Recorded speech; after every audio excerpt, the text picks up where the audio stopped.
Hello everyone, this is Vishal Sharma and you are watching ultra classes. तो हम पिछली कुछ क्लासों में अपना सर्कल का डिस्कशन कर रहे थे ना, उसी डिस्कशन को अब आगे कंटिन्यू करते हैं। ठीक है, तो दो थ्योरम्स छूट गई थी जो इस चैप्टर की, उन दोनों थ्योरम्स को करने के बाद इस चैप्टर को हम सम अप कर देते हैं। ठीक है, तो चलो स्टार्ट करते हैं। क्या दो थ्योरम्स छूटी थी, बहुत सिंपल सी छूटी है ना, तो उन दोनों थ्योरम्स को एक बार स्टार्ट कर लेते हैं। क्या है वो दोनों थ्योरम, देखो एक बार। थ्योरम बोलती है कि equal chords of a circle subtend equal angles at the centre. Equal chord of a circle subtend equal angles at the centre. ठीक है, चलो, तो इसका मतलब क्या है कि सपोज करो हमारे पास एक सर्कल है, उस सर्कल के अंदर अगर हमने दो इक्वल कॉर्ड बनाया, let's say A B and C D. Suppose we have these two chords, we are given with A B is equal to C D, and what we have to prove is, we have to prove कि the angle made by these chord at the centre, let's O be the centre of this circle, then this is the angle made by chord AB and this is the angle made by chord CD। ठीक है जी, ये CD ने बनाया। हमें proof करना है कि angle AOB जो है वो किसके बराबर है, एंगल COD के बराबर। ये वाली बात हमें क्या करनी है, प्रूफ करनी है कि एंगल AOB एंगल COD के बराबर है, क्योंकि equal cord equal angle centre पे बनाएंगे, यही तो लिखा है, equal chord of a circle subtend equal angles at the centre. तो देखो स्टार्ट करते हैं proof. Let's say in triangle AOB and triangle COD, देखना इन दोनों ट्राइंगल में आपको कोई तीन रीजन दिख रहे हैं क्या? देखो, एक तो साफ साफ दिख रहा है कि AB किसके बराबर है, CD के बराबर। रीजन बताओ, गिवन है ये वाली बात, क्या हमें बिल्कुल गिवन है। अच्छा, दूसरा OA किसके बराबर है बताना, OA बराबर है, देखो OC के ऐसे बोल सकते हैं क्या, क्यों? सोचो तथा अगला लिखते हैं। अच्छा, OB OD के बराबर है, ऐसा क्यों? ये दोनों के दोनों सेम ही रीजन की वजह से हैं, तो बताओ ऐसा क्यों हो रहा है कि OA OC के बराबर है और OB OD के बराबर है। देखना क्या, दोनों की दोनों जो लेंथ है वो लेंथ एक ही सर्कल का रेडियस है क्या, रेडियस ऑफ सेम सर्कल। क्या हम ऐसे बोल सकते हैं, देखो दोनों लेंथ सेम सर्कल की रेडियस है, तो क्या हम ऐसे बोल सकते हैं कि OA OC के बराबर है और OB किसके बराबर है, OD के बराबर है। ठीक है, तो यहाँ हमें इन दोनों ट्राइंगल में तीन रीजन मिल चुके हैं क्या, देखो एक बार। In triangle AOB and triangle COD, इसमें हमें तीन रीजन मिल गए। तो सॉरी, इस ट्राइंगल में तीन रीजन मिल चुके हैं ना, तो हम क्या लिख सकते हैं, therefore triangle AOB is congruent to triangle COD। कौन से रूल से, मुझे जरा चेक करो। देखो, ये साइड इसके बराबर थी, ये साइड इसके बराबर थी और ये साइड इसके बराबर है। क्या तीनों साइड बराबर है? तो क्या हम ऐसे लिखें, SS रूल से ये दोनों ट्राइंगल आपस में कैसे हो गए, कॉन्ग्रुएंट हो गए। तो अब क्या लिख सकते हैं बताओ, तो क्या हम ऐसे लिख सकते हैं, therefore angle AOB is equal to angle COD, कैसे, बाय CPCT। तो यही तो हमें प्रूफ करना था, हो गया प्रूफ, हैंस प्रूफ्ड। अच्छा, अब एक चीज़ देखो, यहाँ बच्चों को थोड़ा सा कन्फ्यूज़न होता है। वो कन्फ्यूज़न क्या होता है, जरा ध्यान से देखो। ये हमारे पास एक कॉर्ड है, बोलते हैं भैया देखो ये हमारे पास दूसरा कॉर्ड है भी, हम ना भैया ऐसे बनाएंगे, देखना ये भैया ये तो ऐसे भी देखो वर्टिकली अपोजिट एंगल से इक्वल हो रहे हैं। देखो, वर्टिकली अपोजिट एंगल से इक्वल हो रहे हैं वो जब इन दोनों लाइन का बाइसेक्टर, ये दोनों लाइन जब बाइसेक्ट हो गए कहाँ पे मिलेंगी, सेंटर ऑफ सर्कल पे मिलेंगी, तब ये क्या होगा, वर्टिकली अपोजिट एंगल होगा।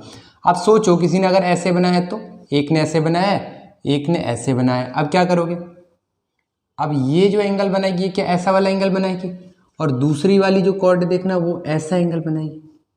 अब क्या बोल सकते हो कि दोनों कॉर्ड जो है वो सेंटर पे इक्वल एंगल बना रहे हैं? नहीं बोल सकते। ठीक है, तो ये थोड़ा कन्फ्यूज़न होता है, तो यहाँ पे वाला कन्फ्यूज़न आप लोगों को नहीं होना चाहिए। ठीक है, ये दोनों वर्टिकली अपोजिट एंगल हमेशा होंगे ऐसा जरूरी नहीं है, वो जब भी हो सकता है जब इन दोनों के एंड पॉइंट्स को मिलाने वाली लाइन सेंटर पे क्या करे, एक दूसरे को इंटरसेक्ट करे। ठीक है, तो हमें वाला केस अच्छे से समझ चुके हैं क्या, कि equal chord of a circle subtend equal angle at the centre. So देख लो एक बार, समझ में आ गया है ना। तो अगली थ्योरम देखते हैं। अगली थ्योरम क्या है, देखो कन्वर्स ऑफ दिस थ्योरम, कि अगर मान लो हमारे पास कोई एक सर्कल है, उस सर्कल के अंदर दो कॉर्ड हमने बनाई हैं और दोनों ही कॉर्ड जो है वो सेंटर पर इक्वल एंगल बना रही है, तो हमें प्रूफ करना होगा कि वो दोनों कॉर्ड आपस में कैसे हैं, बराबर है। ये वाली बात हमें प्रूफ करनी होगी। मीन्स अगली थ्योरम देख लो क्या है। अगली थ्योरम बोलती है कि if two chords are subtending equal angles at center, if two chords are subtending equal angles at center, then the chords are equal। तो वो कॉर्ड आपस में कैसे होंगे, इक्वल होंगे। ये वाली बात हमें प्रूफ करनी है इस बार। Means what we have given with, कि अगर मान लो हमारे पास एक सर्कल है, इस सर्कल के अंदर हमने एक कॉर्ड बनाई जी लेट से ए बी, इसके अंदर एक दूसरी कॉर्ड बनाई लेट से, इसको बोल दिया सी और इसको बोल दिया डी, ठीक है। तो ये कॉर्ड देखो सेंटर पे कुछ एंगल बना रही है, let say this is the angle making by the chord A B, ये बन गया है ना। एंड लेट से सी डी जो है वो क्या एंगल बना रही है, ये एंगल बना रही है, देखो सी डी जो है वो एक कोई ऐसा एंगल बना रही है, ठीक। तो देखो थोड़ा सा गड़बड़ हो गया, ये ऐसे आ गया, ठीक। तो सोचो ए बी कॉर्ड जो है वो ये एंगल बना रही है और सी डी कॉर्ड यहाँ पे ये वाला एंगल बना रही है। हमें गिवन क्या है, लेट से सेंटर इज ओ, तो हमें गिवन है कि angle A O B is equal to angle C O D. ये वाली बात इस बार हमें गिवन है। प्रूफ क्या करना है हमें, we have to prove that A B किसके बराबर है, सी डी के बराबर। ये वाली बात हमें इस बार प्रूफ करनी है, ठीक है। तो देखो कैसे करेंगे प्रूफ, सोचो, बिल्कुल सिमिलर पहले जैसा ही प्रूफ है। सोचो थोड़ा सा, एक मिनट सोचो कैसे करेंगे। क्या ए बी और सी डी जो है वो ए ओ बी ट्राइंगल और सी ओ डी ट्राइंगल के अंदर आ रहे हैं क्या? देखो अगर हम कैसे भी करके इन दोनों ट्राइंगल को कॉन्ग्रुएंट प्रूफ कर देते हैं तो ए बी और C D C P C T से इक्वल हो जाएंगे ना। चलो दिमाग लगाते हैं कि कैसे किया जाए। तो in triangle A O B and triangle C O D, इन दोनों ट्राइंगल में अगर हम देखें तो हमें क्या दिख रहा है, ओ ए बताओ किसके बराबर है, O A is equal to let say O C and O B is equal to O D. Reason बताओ जल्दी से, सोचो रीज़न सोचो। क्या रेडियस ऑफ सेम सर्कल है दोनों के दोनों, और सेम सर्कल के जो रेडियस होते हैं वो कैसा एंगल बनाते हैं, तो सॉरी कैसा लेंथ होती है उनके आपस में, इक्वल होती है। तो ये सेम सर्कल के रेडियस है, ये और ये उसी सर्कल के रेडियस है। तो क्या हम ऐसे कह सकते हैं कि ये दोनों एंगल आपस में कैसे होंगे, तो ये दोनों लेंथ इसके बराबर होगी। देखो जैसे ये वाली थोड़ा गड़बड़ हो गया, ये वाली लेंथ जो है इसके बराबर होगी, ये वाली जो लेंथ है वो इसके बराबर होगी, क्योंकि रेडियस ऑफ सेम सर्कल है। ठीक है ना, इसमें कोई डाउट तो नहीं है? नहीं। चलो देखो इधर दूसरा देखना, ये वाला एंगल इसके इक्वल है, ये वाली बात हमें इस बार गिवन है क्या? देखो तो हम ऐसे लिख सकते हैं angle A O B is equal to angle C O D. Reason बताओ क्या, वर्टिकली अपोजिट। ये महान इंसान हो, अभी थोड़ी देर पहले बोला था जरूरी नहीं ये हमेशा वर्टिकली अपोजिट हो। इस बार ये वाली बात हमें गिवन है, ठीक है, तो यहाँ से लिख दिया हमने गिवन। अच्छा इससे क्या हम ऐसे लिख सकते हैं, therefore triangle A O B is congruent to triangle C O D, क्योंकि हमें तीन रीजन मिल चुके हैं जो हमें रिक्वायर्ड थे। अब ये सोचो ये रूल कौन सा लगेगा यहाँ पे, क्या हम ऐसे रूल लगा सकते हैं यहाँ पे, देखो साइड एंगल साइड, देखो साइड एंगल साइड, तो साइड एंगल साइड से दोनों ट्राइंगल कैसे हो गए आपस में, कॉन्ग्रुएंट हो गए। तो हम क्या लिख सकते हैं, therefore we can write A B is equal to C D. कैसे, by C P C T. तो ये वाली बात तो हमें प्रूफ करनी थी।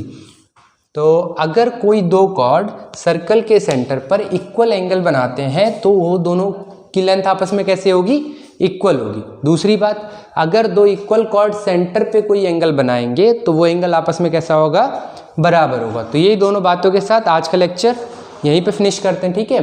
तो इस लेक्चर के साथ हमारा पूरा जो सर्कल चैप्टर है वो एक अच्छी तरीके से बाइंड अप हो गया। जो इंपॉर्टेंट थ्योरम थी हमने सारी की सारी कंप्लीट कर ली, ठीक है। तो इनको आपको ध्यान से देखना है और अच्छे से समझना है, क्योंकि ये थ्योरम्स का आगे आने वाली क्लासेस में बहुत अच्छा एप्लीकेशन है, ठीक है। देखो अगर नहीं करोगे तो ये सारी की सारी जो थ्योरम्स हैं ये अगली क्लास में जब आएंगी आपके साथ नेक्स्ट किसी ज्योमेट्री वाले चैप्टर में, तो फिर आपको प्रॉब्लम होगी ना, तो बेटर क्या है, प्रॉब्लम आने से पहले उसका सॉल्यूशन कर लो, है ना। तो मिलते हैं अगली क्लास में, तब तक के लिए take care, good bye and keep smiling, और most important keep studying also, okay. तो गुड बाय।